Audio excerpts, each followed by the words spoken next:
Hello to all of you. My name is Dr. Susan Tasker, and I'm very, very happy to be here today. I've been asked to talk about the top 10 mental health tools for confident performance, grit and resiliency, and dealing with injuries. But first of all, I'd like to say a really, really happy new year to all of you.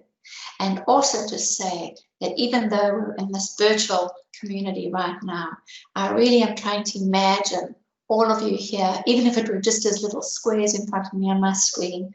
Obviously, it would be great to be in person, but we're not, so let's do the best we can. But a big, big welcome to all of you, whether you're dancers, parents, or teachers, or coaches. If I were to make a subtitle for my talk, it would be Take Care of Me. Taking care of me is so important. Psychologists and counselors like me call this self-care. So what is self-care? Self-care is about being kind to yourself. It's about treating and talking to yourself like you would your very own best friend or little sister or big brother. Sometimes it's talking gently to yourself and sometimes quite firmly to yourself. But self-care is about caring for yourself and showing up for yourself, not only caring about other people and showing up and doing things for other people. It is about being self-respectful. The other important thing about self-care really is to begin by getting very, very clear on what matters to you and then being honest about that with yourself and with other people. Being honest about who is important to you and about what matters to you in your life, what your purpose is and what your goals are, what you want, what type of person you want to be. How do you want to treat yourself? How do you want to treat other people? How do you want to treat your world? All these things to get clear on. To be able to take care of yourself means that it's important to sit down and figure these things out, to find out what really matters to you, the values you want to live, and what your purpose and goals are. And then, as I said, to be honest with yourself and other people about these. So, self-care is, as I say, taking care of me. Self-care is you taking care of you, and you taking care of you, and you taking care of you. You know, just like fish need water to survive, our mental health needs us to do self-care. So how do we do self-care? Well, take care of your physical body. Number 2, take care of your mind. Number 3, take care of your relationships. And number 4, take care of your environment. Let's go through these quickly. And you can maybe try and think of examples as I go through them. So take care of your physical body. Think about how you do that. I mean, obviously to me, it comes up with, well, I need to look after my physical body. I need to nourish it. I need to give it adequate food and nutrients that it needs to perform well, to perform at its best. And not only my body, my brain. I have to feed my brain too. The brain takes an enormous amount of energy to function well and to perform well. I need to rest my body and I need exercise. As dancers, you get lots and lots of exercise. So taking care of your physical body is also about massage, treating, doing Pilates, strengthening, other conditioning exercises. Second thing that we spoke about in terms of self-care is actually how to strengthen and condition and take care of your mind. How do we do this? Well, rest, exercise in your mind, having fun, spirituality, whether that's faith, religion, or finding something by going hiking or forest bathing, things that fuel you and give you a sense of awe about life around you. That's an important way to take care of your mind. And certainly a very, very important way that I take care of my mind, it sort of embraces those things I've spoken about, is expanding my world, making my world far bigger than just my work or just ballet or just a project I'm working on. To expand my world out, to include other people and people not at work, or for you, it would mean people outside of the ballet world, doing things outside of ballet, having other hobbies, other exercises, something else to do. Expand your world. Taking care of relationships, as I said, is important to self-care. And by this, I don't mean just taking care of people and relationships that other people. It's about taking care of relationships with yourself too, how you treat yourself. Take care of the environment. This is a tricky one because I'm not talking about looking after the climate or taking out plastic out of the ocean. I'm actually really talking about how you look after your immediate environment. So certainly for me, it's important for me to make my bed. It's important for me to have a clean kitchen. It's important when I do work that my desk is clean. The way I dress, this is part of my environment. These things all matter.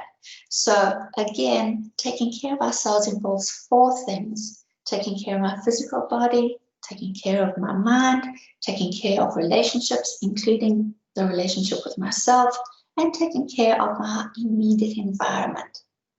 But there are 3 rules about self-care that I can't underline and stress more. Number 1 is that doing self-care is not the same as being selfish.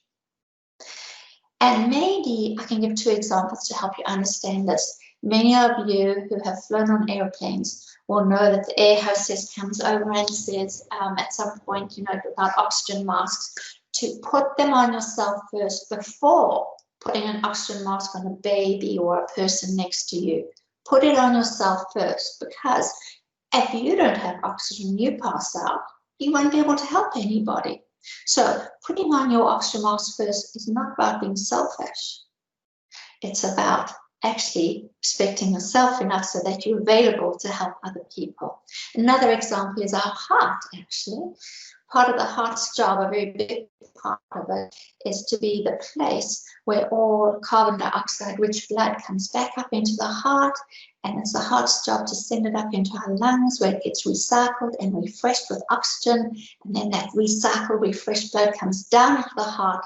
But before the heart pumps that blood back into the brain, the organs, our bodies, our fingers, toes, hands and feet, legs, arms, it hangs on to a bit of that blood for itself, because the heart is a muscle and it pumps and it has to have fresh oxygenated blood to be able to do its job, which is to keep us alive. It doesn't send all the blood away first and then take what's left over. It keeps what it needs first and then it sends out. So doing self-care is not about being selfish. The second rule about self-care is that you must enjoy what you do for self-care. Whatever you choose to do for self-care, be it journaling, be it going for a run, be it watching a movie, be it spending time with friends, whatever it is that you choose to do, you must enjoy it. So if going for a walk is what you do for self-care, if you really don't feel like going for a walk for a day, and you can say to yourself, I do enjoy walking, but today I just don't feel like doing it. Don't do it, because then that's not self-care. You have to be able to enjoy doing what you choose to do to take care of yourself as in form of self-care.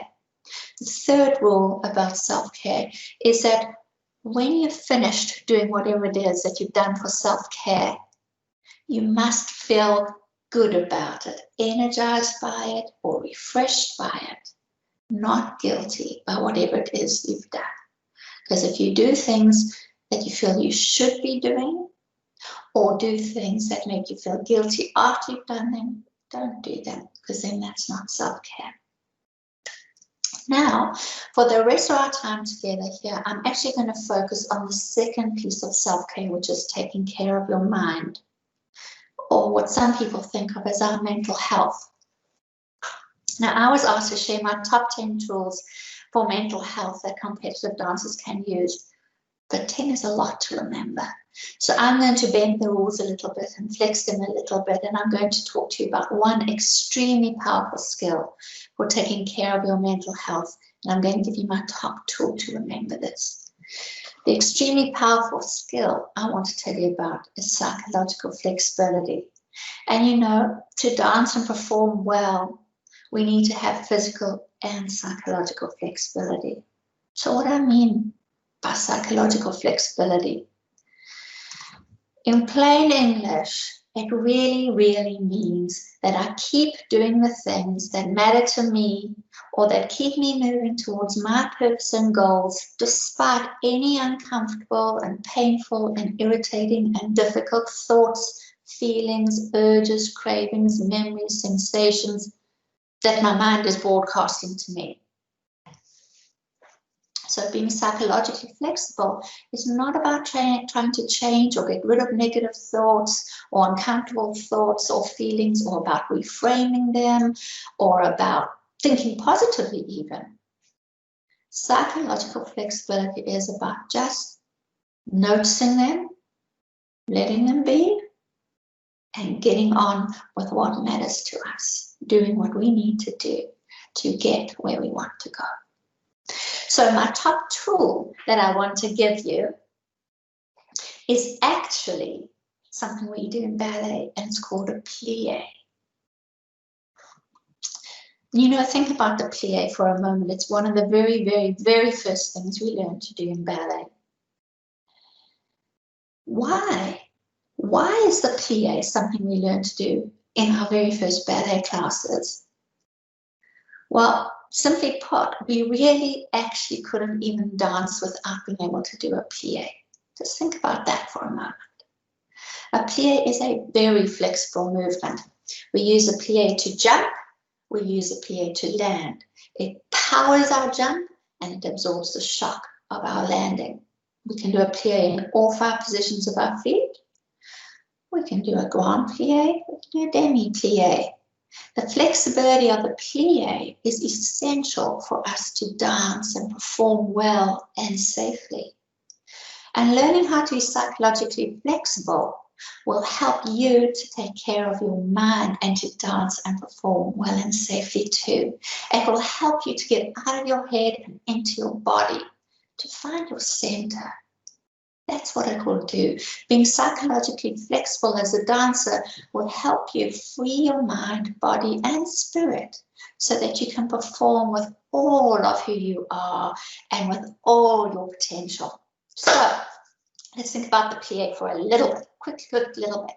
The P of plie is to get present. The L stands for let difficult or yucky thoughts and feelings be. The I is to use distance or to include the difficult or yucky thoughts or feelings by using distance. And the E is to engage your purpose, your values, your goals, and dance. So what do I mean by each of these things? So to get present means to bring your attention to where you are right now and to what you're doing this moment. Not daydreaming and thoughts going off in other places or distracted. It means getting out of your head, into your body, and feeling all 10 toes on the ground, using all your 5 senses to notice what you can see, hear, smell, touch, or feel.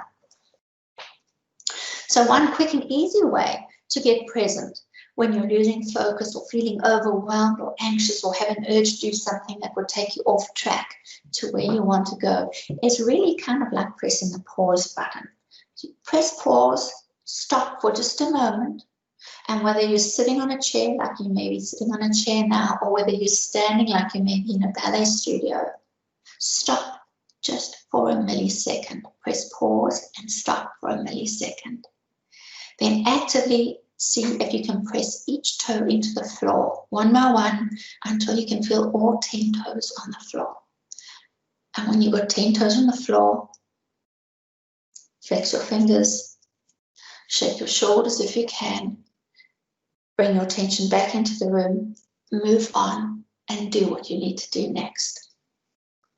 If you've got time, after you feel all your 10 toes on the floor, you can look around the space, see what 3 things you can see, close your eyes, listen for what 3 things you can hear, what can you smell, what can you feel.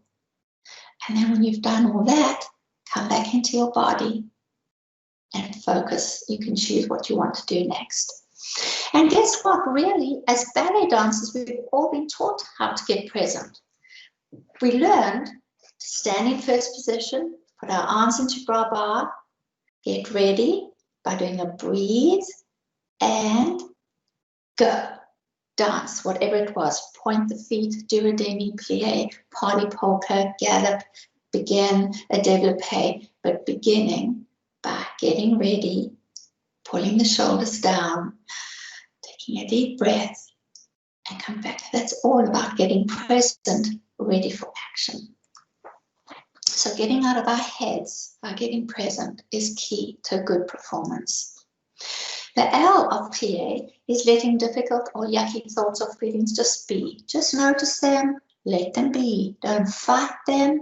Don't try and debate with them, argue with them. Just let them be. Don't try and push them away. Just let them be, whatever they are. Thoughts, feelings, feeling butterflies in your stomach, having a dry mouth. Just notice it and let it be. A little trick is to think about it like a radio, that your mind's like a radio that's playing in the background, and you'll know when a radio is going on. You can tune it out. Not that you want to tune it out completely. You just say, yeah, I notice it, and then let it play. Your focus is on what you want to do. So just notice the messages your mind is going to broadcast, because that's the job of our mind. Our mind's job is to continually broadcast messages to us. Not always negative or difficult thoughts, sometimes wonderful, beautiful thoughts and feelings. But the mind's job is to bring us information all the time through our 5 senses. And it is overwhelming sometimes when we need to concentrate and perform. But just like we learned to notice a radio in the background, if you can think of your mind as a radio, just notice it and say, yeah, mind, I've heard that message before. I noticed that. Come back to the present and focus on what you need to do. And the more that you just notice these messages and don't get hooked by them, just notice them and let them be. Don't judge them as good, as bad, helpful, not helpful. Just whatever they are, let them be. The more softly you'll notice that your mind plays in the background, the volume will go down. Now the I in plie is for include these thoughts, which is what I've just said. You don't have to push them away or try and forget them or something like that. They can be part of everything, but not in your head. So this is about how to get unhooked from thoughts and feelings, how to get out of your head so that you can find your center. If we had time, I'd take you through an exercise, but I'm quickly going to just show you what you can maybe do at home later on, and then you can take yourselves through it. One way, and it's just a metaphor, but it's a way that that maybe I'm going to be able to help you explain what I mean by getting out of your head and letting your thoughts and feelings be without pushing them away or without getting into a fight with them, just holding them gently and letting them be and not judging them, because many of these messages from our mind bring us very, very important information. So we don't want to block them all out.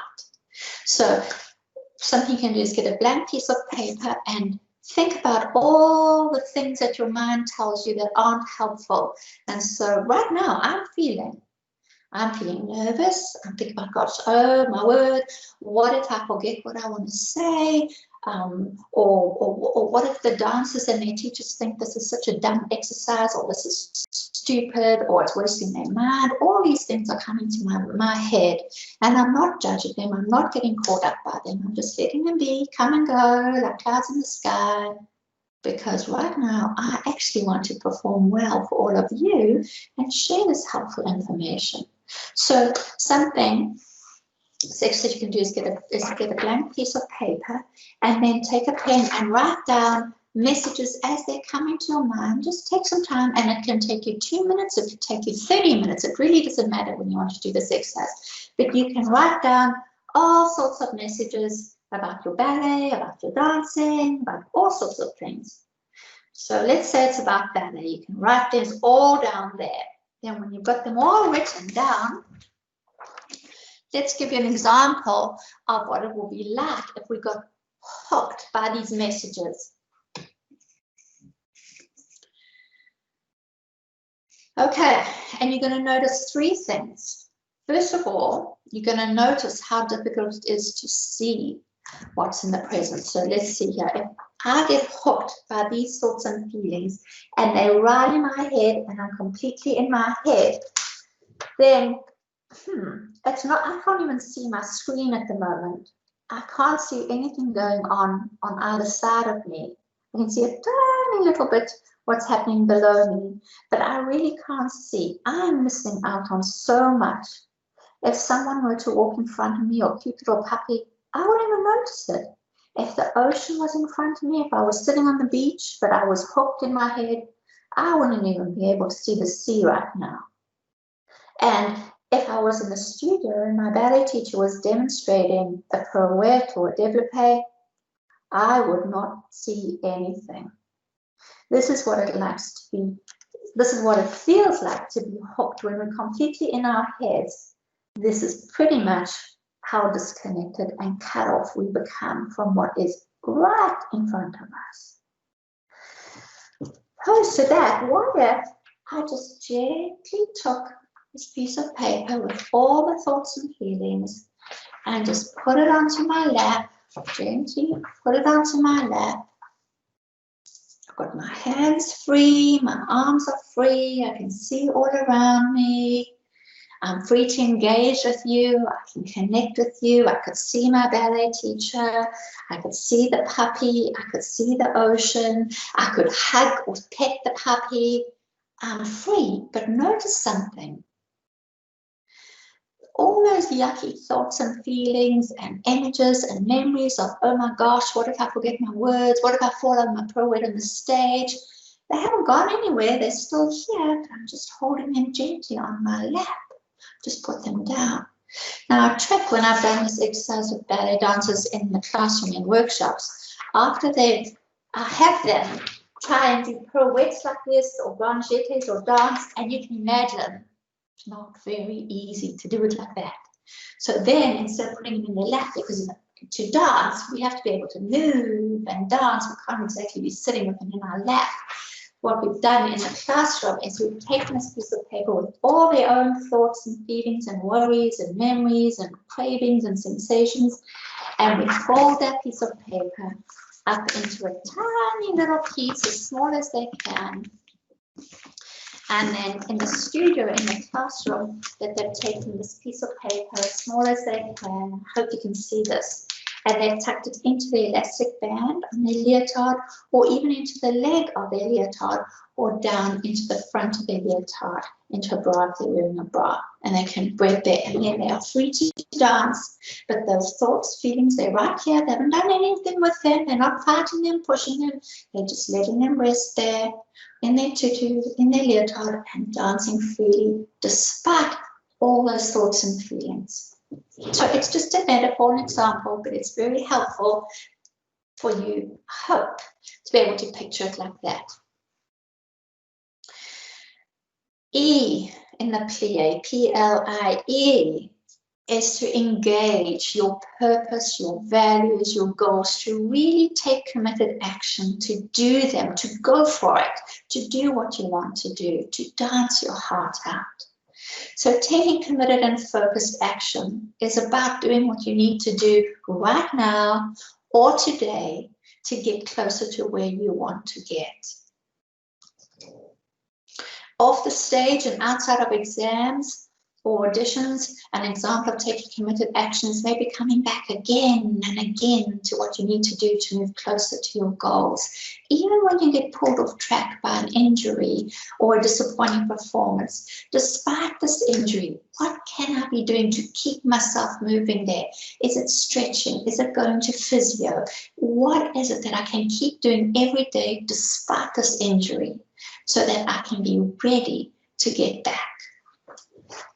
It's about waking up every day and asking yourself, what is one thing I can do now or today that will help me to be the type of person I want to be, or help me to move closer to where I want to get to in my goals, to help me build the life that I want for myself. So, as I've said, the biggest thing is just to listen to your mind, like the radio playing in the background. Tune it off. But to wrap up, psychological flexibility is about being willing. And I say that willing because it's not very comfortable, but about being willing to notice and give yourself permission to have all these uncomfortable thoughts and feelings and just let them be. Tuck them into your bra, into your leotard, into your pockets. Let them be with you wherever you are, but focusing on what really, really matters to you. It's not about trying to reframe them or positive talk or pretend they're not there or feeling guilty for having about negative thoughts. We all have negative thoughts. We all have scared thoughts. Most of us self-doubt ourselves. Many of us feel like we were fake and a fraud and we're not good enough. We feel embarrassed. We feel overwhelmed. All these things are normal human feelings. So you don't have to try and get rid of them. They just are part of being a human being and part of being a dancer, especially when we want to perform and do well. So being psychologically flexible will help you to take care of your mind so that you can get out of your head to perform well and to be resilient and deal with expected and unexpected challenges, including injury. It's a powerful skill to learn and to practice. Just like learning to read or doing math or learning to ride a bike or learning how to do ballet, it takes a lot of practice. Psychological flexibility takes a lot of conscious practice every day too. But it's a very powerful way of taking care of yourself and of your mind and giving yourself the best shot at being the kind of person you want to be and reaching whatever your true potential is as a dancer. Really today, to end, my take-home message for all of you is to take care of you and to work on being a physically and a psychologically flexible dancer. Thank you so much.